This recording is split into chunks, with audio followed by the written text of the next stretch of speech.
Hey Pep, yeah. Sorry, no. A little bit late to this meeting. I do apologise. It's all good, Can I enjoy a refreshing drink with you? Would you like one?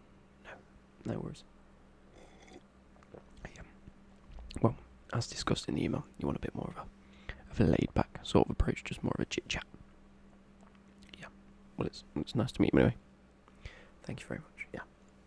Well, that suits me perfectly because I've got a bit of a head cold, still coughing a little bit, but I'm powering through like a man.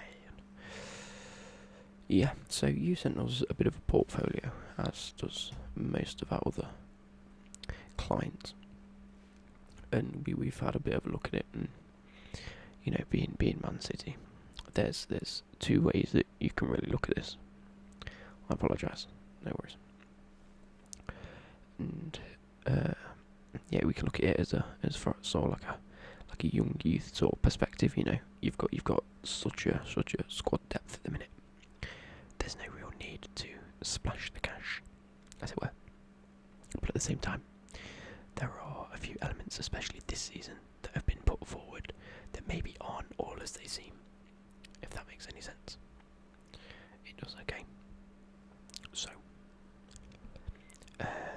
what is it you're particularly looking for at the minute? Before we have a quick check, I just want to see if we're on sort of the same page. Okay. Yep.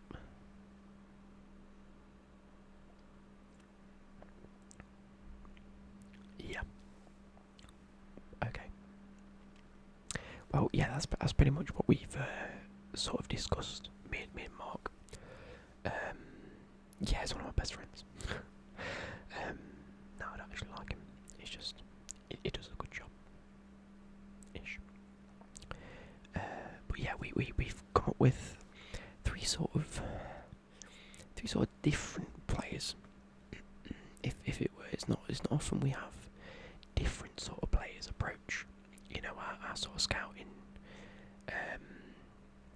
report.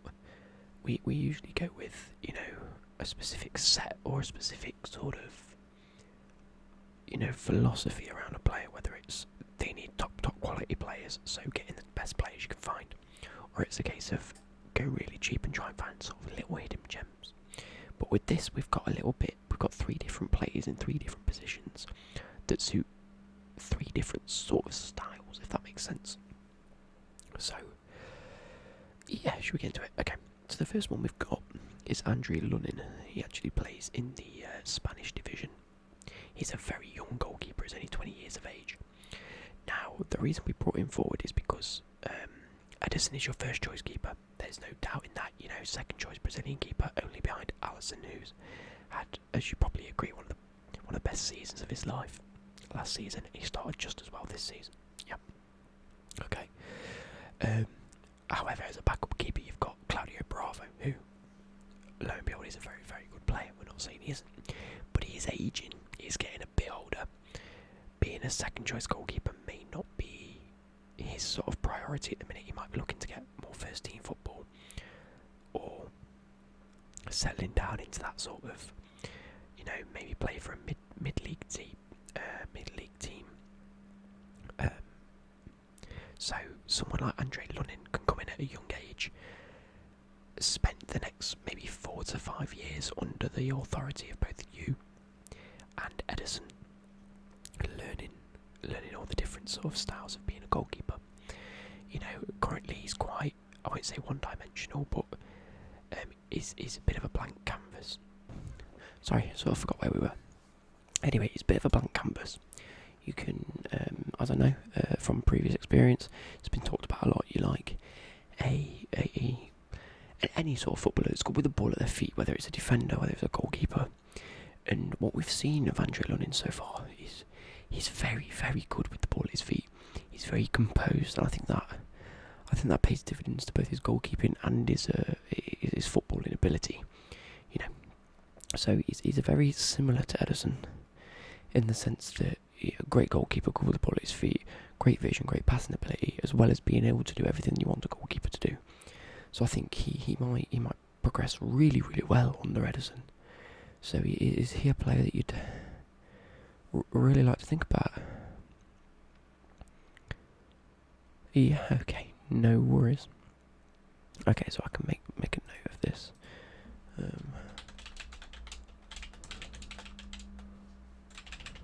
There we go. Yep. Okay, so I'll take your details. We've got them all anyway, so. Okay, so what the sort of positions here are you looking for?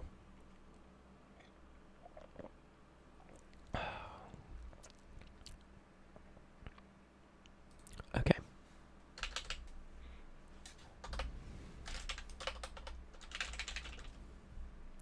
Yep. Yeah, brilliant. Okay, so I think we've got two brilliant players here who fit that dynamic quite well. So as you know, at the minute you've been, specifically this season, you've been struggling in the defence quite a bit. You brought in Mendy a couple of seasons ago, completely injury prone, unfortunately. He looks a very good player when he's playing, but doesn't look like he stays fit too often. So that's an area we specifically looked at. At right back, you've got Walker and Cancelo, both brilliant, phenomenal players. So, you know, there's not really much there to do about. Specifically centre back, you've got the likes of Stones and Otamendi. You've got many other centre backs at the minute. The squad depth is there, except quite a lot of them are injured, or again quite injury prone, coming to the end of their career. We need someone that sort of replaces company. Stones and Otamendi can be that person, because you know either the English talent or the big stockiness of Otamendi. You've got many other defenders, but they just don't sort of fit the bill. So you need someone to come into that can either play in a trio, that can play either side of defence, be a bit more versatile, or you know just suits your sort of style of play. So at centre back, we've gone with a player called Mario Hermoso, currently 24-year-old, also playing in the Spanish division. He's a great player. You know, he's young, great, experienced centre back playing at such a top level. He could be trained to play either side of the defence, whether it's the left or the right, or kept in the middle, alongside both Stones and Otamendi. If you want to play 3 at the back, 5 at the back, or you want to play 4 at the back, you can have him and Stones partner together very well. One of my main sort of attributes or things that drew our attention to him is how quick he was. He's quite a fast sort of manoeuvrable centre back, if that's sort of the term that we can use. Again, similar to everyone else that we've picked. Great with the ball at their feet. Just sort of, this one for me is a bit like a hidden gem. Lunnin has been on quite a few teams' radars over the past couple of seasons. Alongside this, obviously, is a young player. He's more like a youth player that you can grow into what you want to. And most, on the other hand, is more of a little hidden gem I think I want to throw your way. I think could suit your style of play quite well. Okay. Yes, so he's 24 years old. We're looking at around about a £22 million fee. So again, not top level, but not limited, if that makes sense. I mean, he's currently playing for, I want to say, Espanyol, although he could have earned a move to Atletico. Let's have a quick check. He's been on our radar for a while. Yes, he currently plays for Atletico Madrid at the minute, yeah. So he's made 12 appearances in the La Liga. He's already in the Champions League squad. He's played in the Champions Cup. Yeah.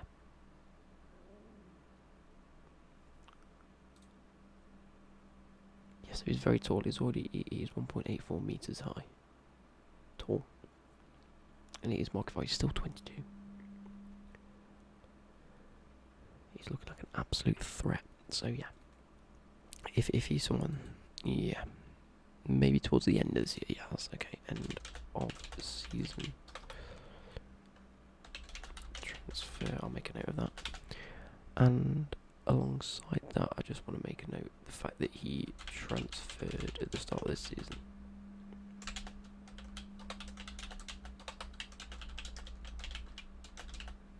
So will be eligible from it's probably around June. I think it starts to become eligible June, July time. But obviously anything could be arranged between clubs. It's just the actual. There we go. Yes. Okay. No worries.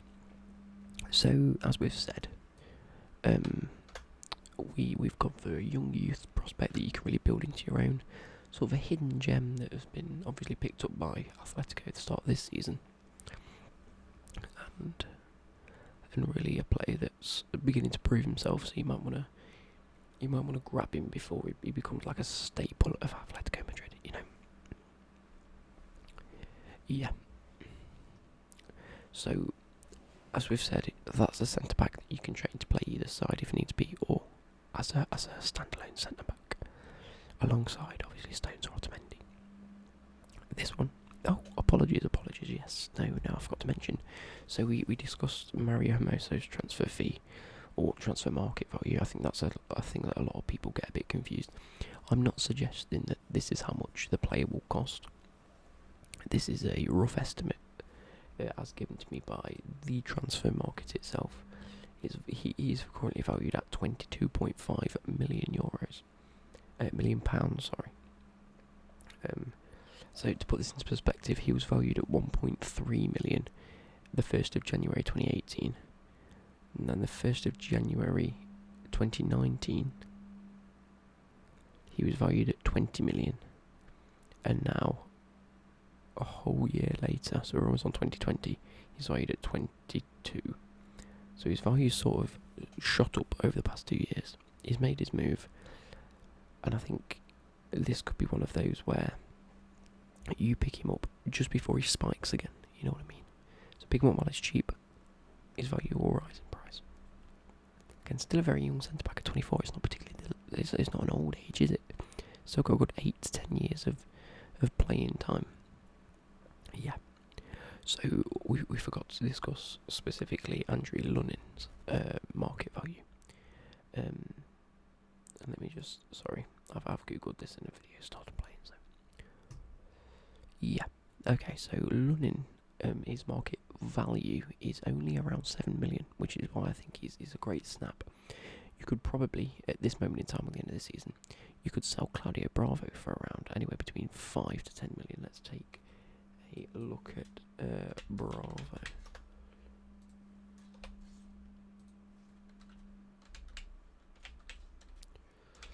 Obviously, I know you do a lot more in-depth research at Man City, but just to put this all into perspective, his current transfer market is 1.35. If you sell him for 5 to, I don't know, West Ham, well, I suppose they don't need a keeper at the minute. What teams could be looking towards getting a keeper? Maybe a new team that's at the end of the season specifically. If one of the teams from the Championship comes up, they might be looking at, rejigging a bit of their defence. So if you maybe offload Bravo for a good 5 to 10 million pound fee, you can pick up Lunin easily for the same fee. So yeah. Now it wouldn't be talking to Pep, it wouldn't be talking to Man City without me recommending a big summer. Or a big summer. I keep saying summer. I meant to say sum of money. There we go. A big transfer fee. Okay. I'm sure you've heard of him. It's not going to be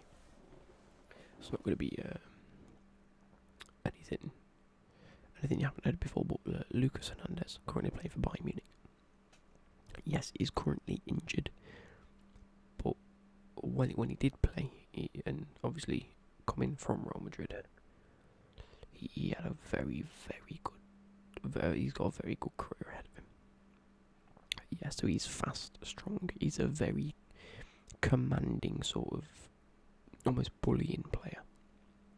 He can play left back and centre back, which again works for that sort of versatility. He's a very versatile, big money move option.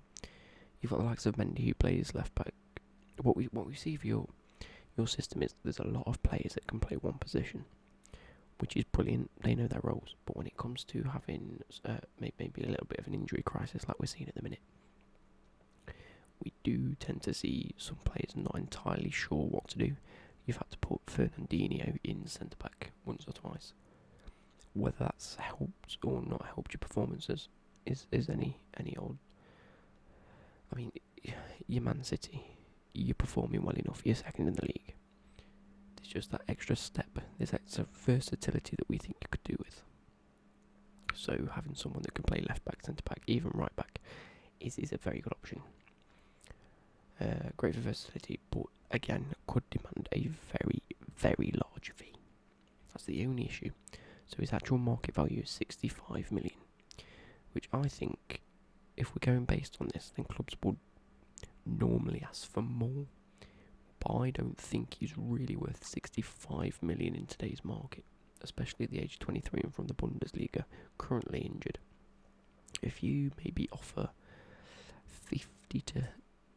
45 to 55 million in January while he's injured, and while they're considering cashing out on someone that may pick up injuries, you might be able to get him on the cheap. And with Man City's rehabilitation scheme and programme, you're looking to really improve upon a player, get him match fit, get him ready, get him sorted, and then he's just going to come in firing. You know, he's a bit of a sure option, if I'm being totally honest. I never usually say that with quite a lot of players, but he's a very, very good player. Yeah, so I'll make a note of that as well, just to send you. Obviously, he's probably the last of your options. You haven't got too much. You probably have got a lot of money to spend. Who are you kidding? You'll somehow find that money, I'm sure. Okay. No worries now. Okay. Yeah, okay, well I'll make a note of that.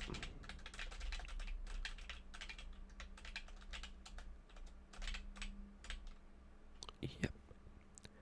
Okay, well I think that concludes the 3 players that we've brought to you today. I hope that it's been, I'll say, like an eye-opening experience, or maybe it gives you a range of options to really choose from in the avenues that you want to go down. Do you want to start bringing in a lot better youth quality players? You know, you've got the likes of Foden, who's not particularly getting the game time, but he's still one of the best players we've seen. You've got a versatility option in Lucas Hernandez, and then you've got the hidden gem sort of aspect in Mo. So do you want to scout them sort of hidden gems and really widen your sort of philosophy and legacy to actually, Pep didn't just come and spend a lot of money, but he actually plucked hidden gems at specific prices, because I think that's something that you're not particularly well known for at the minute. Yeah, okay, so thank you ever so much for attending, and then I'm sure we'll be in contact in the not too near future. Okay, I shall see you later.